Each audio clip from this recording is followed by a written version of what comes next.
Hey guys, Shock44 here, doing a little bit of a different video today. Just wanted to talk about the Retrobit Sega Genesis and Sega Saturn controllers, the official Sega controllers that Sega has outsourced to a company called Retrobit. Very nice company, very nice. I just wanted to talk about this company and some interesting things that have been going on recently with this. So we have here the regular Sega Genesis controller. They basically updated it a bit, I guess you could say.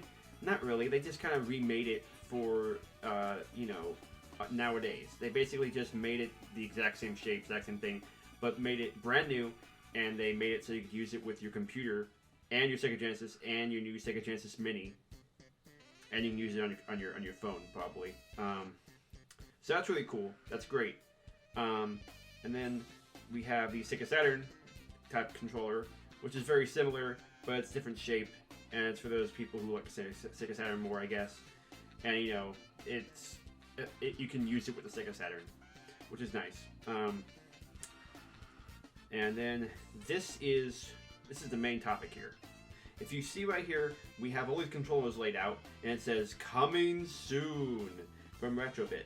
And we have the Sega Genesis, Sega Saturn, all these regular controllers, and then we have these two controllers in the very back.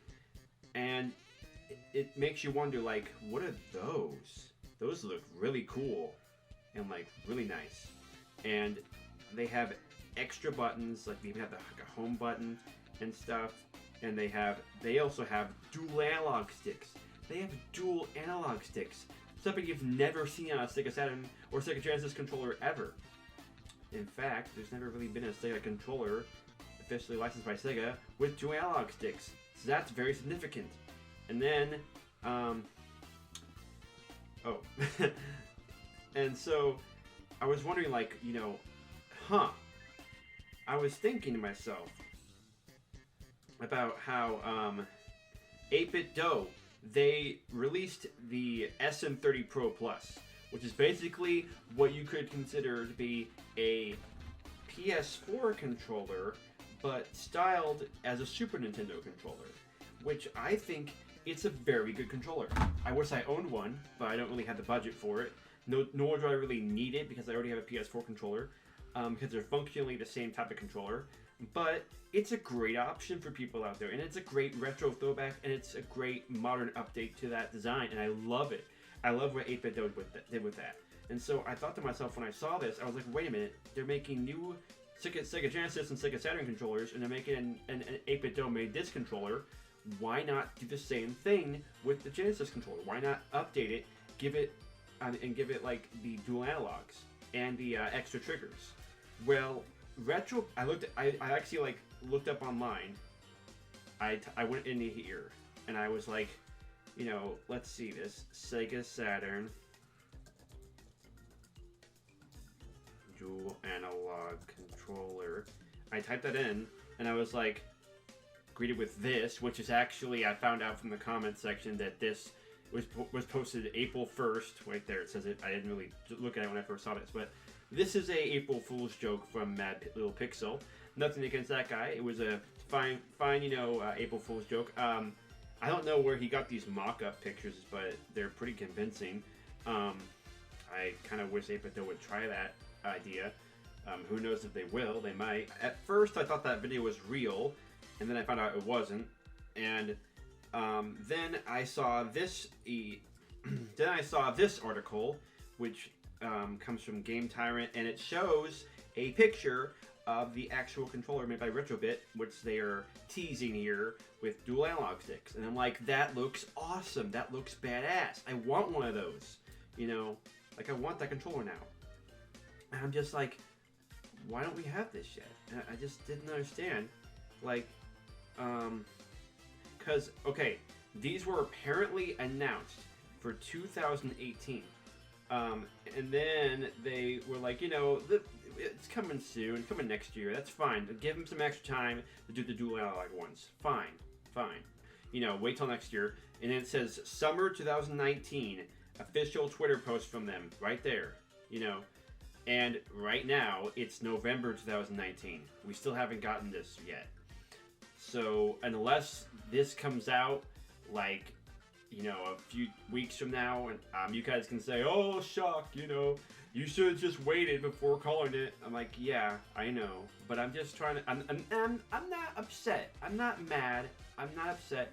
I'm just curious and concerned about Retrobit, about why this company they've been teasing this controller for a year or so now, and yet they've missed the release date, and they haven't released it yet. I'm like, why not? Like, you're telling us you're gonna get it soon, and then we don't have it yet. So there's that, and then the controllers that they have released, these ones. We have this one. This one came out really recently. Actually, it's a breast cancer awareness controller. Very unique, very collectible type. I like it, and they're giving 10% of what they make off these controllers to cancer research and such. And I'm like, that's great. They're going to help out with the cancer and with doctors and all that. That's wonderful. I'm very glad that they are doing that. And that's great. And then they made the Retrobit N64 controller that's based off of the Hori design, which I think, it looks nice, looks good. It's a very interesting design, and it's better. It's great for those people who want that controller, but they can't afford it because the Hori controller is very rare and hard to get, and they're expensive when you get them on eBay. So you'd want to get this instead, and that's great. That's a great thing to do. And, I like the design. I like the design, all right, but me personally, when I saw the Brawler 64 design by Retro Fighters, I said to myself, I'm getting this one. This looks like a actual modern, updated N64 controller. It looks like the kind of controller I would want to play the N64 with. And I was like, this looks fantastic. This looks like what the N64 controller should have been in the first place. They just weren't sure what to do at first because they didn't want to stray too far from the original Super Nintendo, but they also wanted to update it. So they were trying to figure out, a way to have it both ways. And they came up with this three-pronged weird thing that, is fine. It's a fine controller. It's just not my favorite to wield. So I like this one better. And what I like about this one compared to the Retrobit one, or the Hori design, is what we're more specifically talking about, is that the D-pad is, much more accessible. You can just have it right here next to your hand where you're gripping. But then with this one, the Hori design, why on earth did you put the D-pad in the center right here? Why would you do that? I just don't understand. It's like but shock, people don't really use the D-pad in 64 games very much. It's just like a secondary thing. Why would you really need access? Because Kirby 64 and Mischief Makers, and I'm sure other games, primarily use the D-pad to navigate the character. Kirby 64 and Mischief Makers don't even use the analog stick. So that's why I'm concerned about this. Okay? So right here, you'd have to put your finger right here and then put the buttons right here. It just would feel kind of weird to me to play Kirby 64 this way. I'm like, why am I holding the controller like this? I never hold the controller like this for any other controller. It just would be weird. But it's not a big deal. There's a little bit of a dip there. If you look at the D-pad, I guess I just noticed there's a little bit of a dip right here. Actually,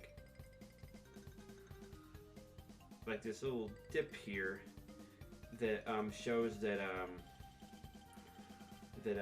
they tried to at least think of a way to compensate for that if you wanted to use a D-pad. So there's that, and it's a nice, simple, small design. I'm not faulting the design at all. I'm not saying it's a bad design at all. I'm just saying I prefer this one. But this is fine. This is fine for those who like this design, like it being a little interesting, smaller. It's fine. It's accessible. It's definitely better than the three-pronged original N64 controller in my opinion. I just personally prefer the Brawler 64. So yeah, those are the only controllers they've released so far. So if we look back at these stage shows that were recorded from last year and this year, we can see that they are... Here, tell me a little bit about what we have sitting here. So we're excited to have on display here at Portland Retro Gaming Expo. See, they're showing off just the Sega Genesis, N64, and Sega Saturn. That's the only controllers they show off. And demo the, That's the only ones. And I do have to say that N64 controller is so shiny looking. I like, they must have put like a gloss on it or something, like sprayed a gloss on it. It looks so good. It makes me want one just to see how it is, but I don't need it. But it's very nice. I wouldn't mind owning one. And then we go to this one recently, 2019. And oh, I can drop it. Oh, sorry, that's way too loud. But like, just can't catch it. So this is our prototype that we've been debuting, and it is for the Tribute 64. So I'm guessing these ones are the wireless ones, which, you know, never really see a N64 controller that's wireless. Not too often. Sometimes you do, but not too often. So yeah, they made some wireless variants of that. That's pretty neat, you know, that they made some wireless N64 controller variants of their original controller, which is just wired. So that's really convenient for those who like the wireless, being able to not have to have the cord around. I like that. But all they're doing is just re-releasing the exact same controllers as last year, but now wirelessly. If we look at this new video from Mad Little Pixel... Mini or Mega Drive Mini? PC, Mac, PS3. He's showcasing the 2.4 gigahertz wireless Sega Genesis controller, and he also has the Sega Saturn one off to the side. He said he's going to make a separate video about it, which is fine. But all they're doing is just re-releasing the exact same controllers, but now they have wireless receivers, which is great. It's great that they're trying to test these out and take their time. I'm not faulting them for taking their time, doing a great job with their controllers, making sure they're quality approved, all that stuff. But if you keep teasing the dual analog ones over and over, people are gonna get a little antsy. They're gonna be like, why don't you have it out yet? Especially when especially when 8-Bit Do has already released the SM30 Pro Plus. That's why people are getting a little antsy, I think, is because actually, okay, I know, like, what do you mean, Shock? Who's getting antsy about it? Well, this guy is. Let me show you about this Reddit post I found online, which I'm just like, wow, I can't believe this. This guy says, these things will never see the light of day. Screenshot this post and prove me wrong if they do. I will hope you all are right and I'm 100% wrong. They were late 2018, and every time I asked about it in the late third and fourth quarters, it would always be the same response. It's coming. We said late 2018, no hard release date, and now it's currently sorry. And then, right as it's time for them to release because there's no more realistic distro time in 2018, then they finally admit they can't do it and push it back to January. Then January comes and they say February. At least when they said February, they actually announced a release date though. But what happens? Only wire controllers will be released during that launch, and even of the wire controllers, no Dreamcast controller to be found. Oh, that's right. I forgot about that. There's been, them saying they're going to release a new Dreamcast controller, which, okay, I don't really understand why we need to have an updated Dreamcast controller. Yeah, it wasn't the best controller, and it was a bit weird, but I thought it was actually a pretty competent designed controller for the time, actually. I thought it was fine. It handled fine. It was a little weird, but it handled fine. Like, there's nothing really wrong with it, in my opinion. I liked the Dreamcast controller just fine. I don't see why we need to update it. I mean, I think they're just doing it because they want money and they want people to be like, ooh, it's retro, made new, guys. Which is, it's great. It's great for those people who want that. It's great for those people, and they can be very enthusiastic. I'm enthusiastic about it too because I love Sega. I was a big Sega fan back in the day, and I still am a great Sega fan. But, like, I'm not, like, really going to go out and buy a Dreamcast controller that's modernized just because I can. I'm not going to do that because I don't need it, But, I can really get behind these people who want that because I am nostalgic for the Dreamcast too. I had a Dreamcast when I was a kid, and I love the Dreamcast. Anyways, Oh, but we're still working on the Bluetooth controllers, and they'll be released sometime around summer. And sorry, I can't give you a specific release date. Why can't they? Because they're going to push back again and again. And then 2 years from now, when it finally comes out, oh, we're only doing a Bluetooth connection for the new Atari Jaguar controller line. We canceled out Sega Dreamcast and Saturn controllers.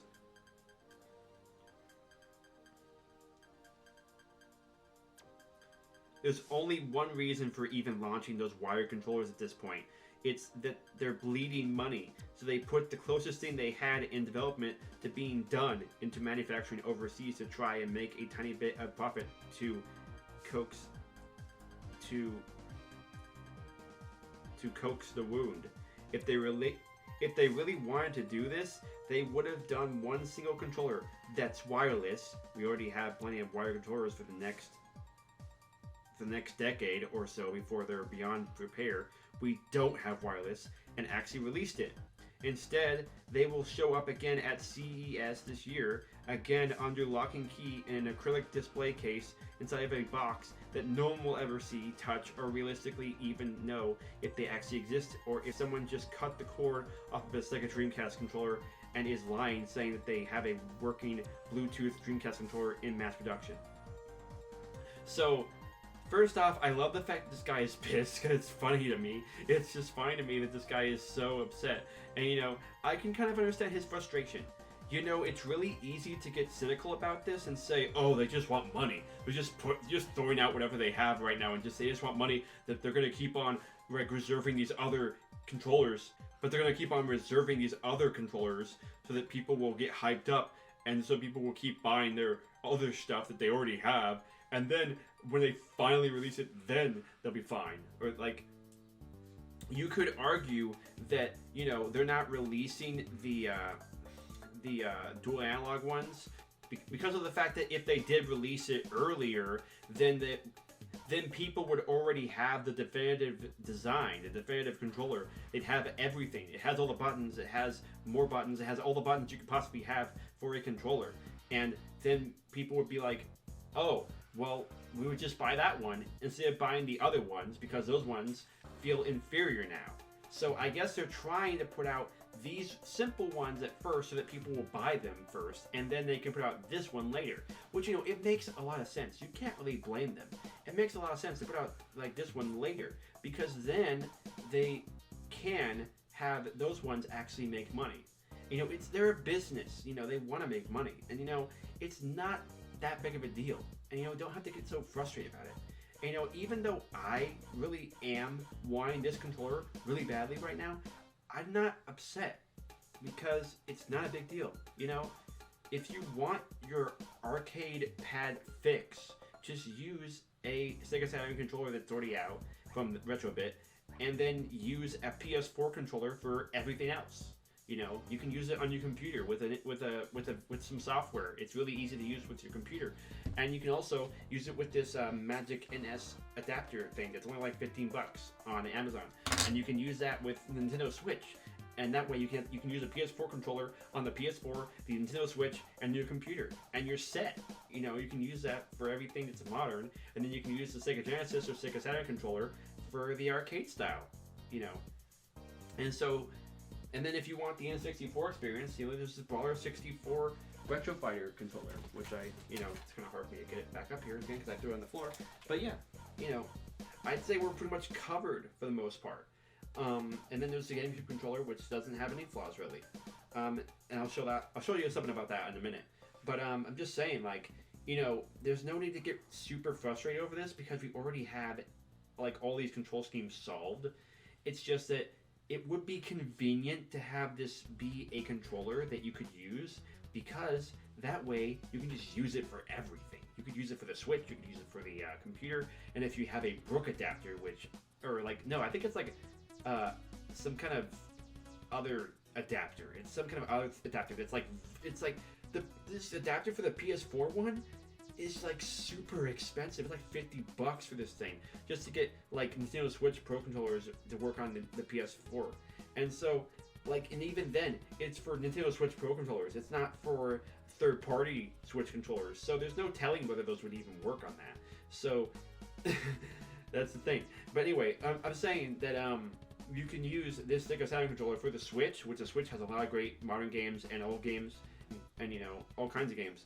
And then you have the PC. You can use it for the PC, and then you'd have, you know, a set way to play a whole bunch of games with just one controller. It'd be the ultimate controller to have. And you know, I think that's great. And you know, actually, there is some legitimacy to this guy's claims and frustration, because there's this video. There's this video I found from someone who posted it on Reddit. It's a video from this guy who is German, and I guess it's at the Europe. It's the Europe version of the gaming convention, and so Retrobit went to the Europe gaming convention and showed off every controller they had, including the dual analog one. You know, including the dual analog ones, where it's the Sega Genesis one and the Sega Saturn one. And look, there it is. There it is. He's holding it. He's touching it. He's showing every single part of it.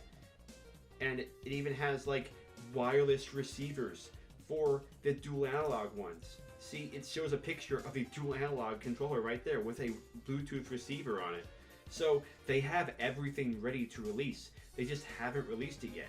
And that picture I showed earlier, that is a now gone, now unavailable link. If you try to go to this link, I tried to go into this link for this posting on Amazon, and it is gone. It says currently unavailable. So this used to be a pre-order for the UK, but it's not around anymore. But yeah, here you can see I took some like screenshots from that video, just so you can get like a nice good look. Just so you can get a nice good look and close up of the controllers. And it looks great. They look so good. I'm like, wow, I'll actually try that out and hold it in my hands. And you know, here's the funny thing is that I'm kind of wondering if another reason why this hasn't been released is because if you think about it, they're kind of small and they're kind of weird looking. Like, why would you have those analog sticks on that type of controller? Why wouldn't you have it have these outward like handles like the PS4 or the SM30 Pro Plus? Like, why not have the handles? Have extra long handles so that we can get a better grip.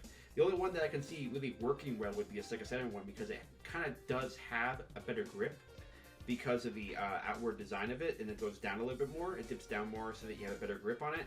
So I could see that one working, but it's still kind of small, and the grips aren't as like big as a PS4 or Switch or SM30 Pro Plus. So I feel like they should go and try to modernize it a bit and make it more like the SM30 Pro Plus, where they kind of, you know, give it these bigger handles. But I wonder if they don't want to do that because they don't want it to look different. They want it to be the actual design of the controller. But to me, these controllers were never designed to have dual analog sticks. So why even bother making it look like the actual design when you could just make it look better and handle and make it feel comfortable in your hands by giving it, you know, longer handles, you know, or bigger handles, whatever you want to say. You know, it's just like, come on, like, think about it. You gotta think about comfortability and how people are gonna actually use these. You don't like, and how this is gonna be pleasing to people. You know, don't just stick to the original design because of the authenticity and because, you know, you're doing this for Sega. I know you're in collaboration with Sega, but, you know, try to, you know, tell them, like, hey, you should just give us the extra, you know, handlebars, you know, extra large handlebars for these things.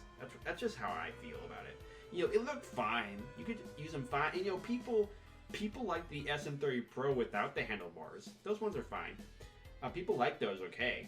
It just looks a little weird, and it doesn't look like you can grip it as easily if it's in a circular design or like a boomerang design with the Sega Genesis one. I just feel like it's a little too small for so many buttons, and that's just how I feel about it. Which is why I think we should just skip out on all of this stuff and get a cheaper controller instead. Let me introduce you to the Saitek P990.